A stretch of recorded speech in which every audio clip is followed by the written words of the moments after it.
तो सॉरी, उसमें कुछ टेक्निकल प्रॉब्लम हो गया था, इसके वजह से फिर से हम स्टार्ट करते थे।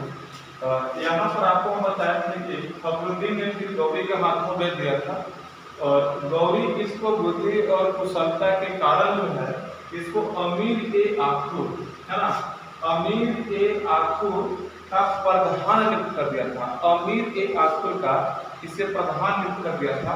अमीर ए आखुर का मतलब होता है कि अश्वशाला का प्रधान, जिसमें घोड़ा जो होता है, घोड़े में जो होता है, उस घोड़े का प्रधान मुख्य सेनापति इसको एक तरह से समझने के लिए कर दिया था, यानी कि सेनापति इसको नियुक्त किया था। अमीर ए आखुर का प्रधान इसको बनाया गया था और गौरी इसको चंद्रमुखी का करके भी संबोधित किया है, ध्यान में रखेंगे। तो हमने आपको बताया कि बचपन में किसका गुलाम था, निजामुद्दीन का गुलाम था और निजामुद्दीन ने आपको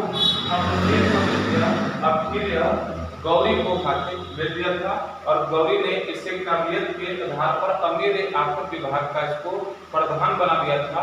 और अमीर ए आखुर क्या होता था, तो अमीर ए आखुर जो है अश्वशाला के प्रधान होते थे, मुख्य होते थे। चलिए यहाँ पर हम आपको बता रहे हैं कि इसका अन्य नाम तो दासवंश, इलवरी वंश है, यामनी वंश है और मामूली वंश के नाम से भी जानते हैं।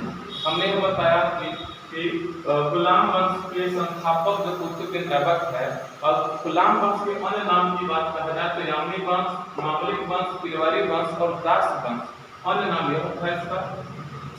और यहाँ पर पोखर को जब पराजित करके गौरी गजनी वापस लौट रहा था तो उसी समय जो है कि लौटते क्रम के दौरान ही ऐबक ने गौरी ने ऐबक को अपना प्रधान वैसे के नियुक्त कर लिया था, अपना प्रतिनिधि जो है कि वह नियुक्त कर लिया था।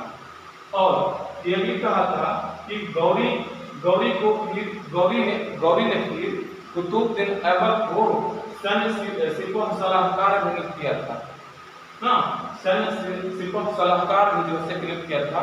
इसका मतलब होता है कि उसे जो है मुख्य सेनापति भी नियुक्त कर लिया था।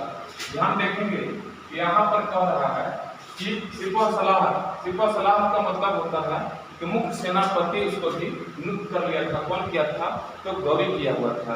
आगे कैसे बात करते हैं कि गौरी के एक भतीजा था, उस भतीजा का नाम था यशुद्दीन नाम था।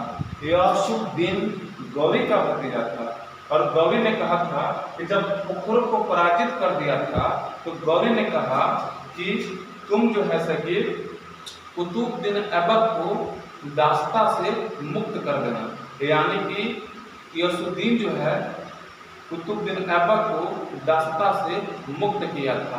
आपसे कुछ क्वेश्चन पूछेगा कि किस युद्ध के बाद, किसको पराजित करने के बाद, तो पोखरो जनजाति को पराजित करने के बाद जो है कि यशुद्दीन ने जो है कुतुबुद्दीन ऐबक को दास्ता से मुक्त किया था।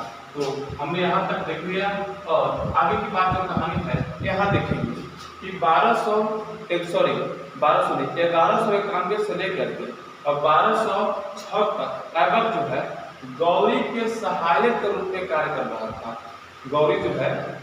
ऐबक जो है गौरी के सहायक के रूप में कार्य कर रहा था। ध्यान देंगे 1192 से लेकर के 1206 तक ऐबक जो है गौरी के सहायक के रूप में कार्य कर रहा था।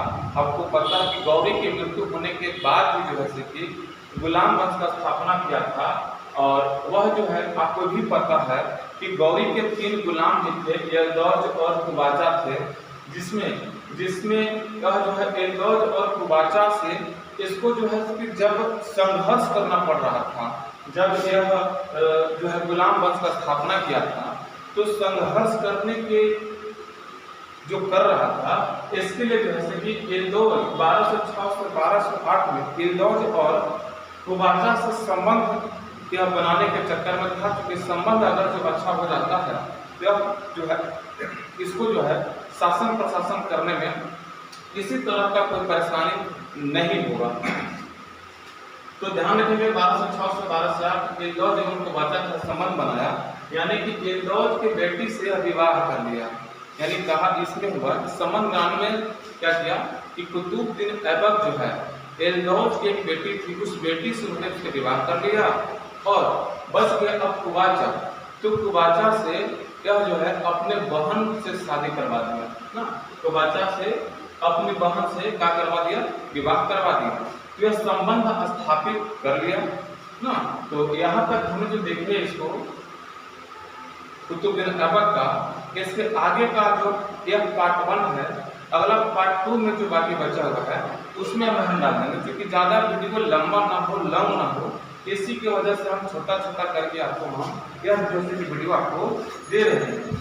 और आप जो है अगर यह वीडियो अच्छा लगे तो इसको आप जो है कि लाइक कर दीजिए, और हमारे चैनल पर पहली बार आप आए हैं तो आप इसको सब्सक्राइब कर दीजिए, क्योंकि आपको नेक्स्ट वीडियो का नोटिफिकेशन आपको मिल सके, और किसी भी तरह का वीडियो हम डालें तो आपको नोटिफिकेशन मिल जाएगा।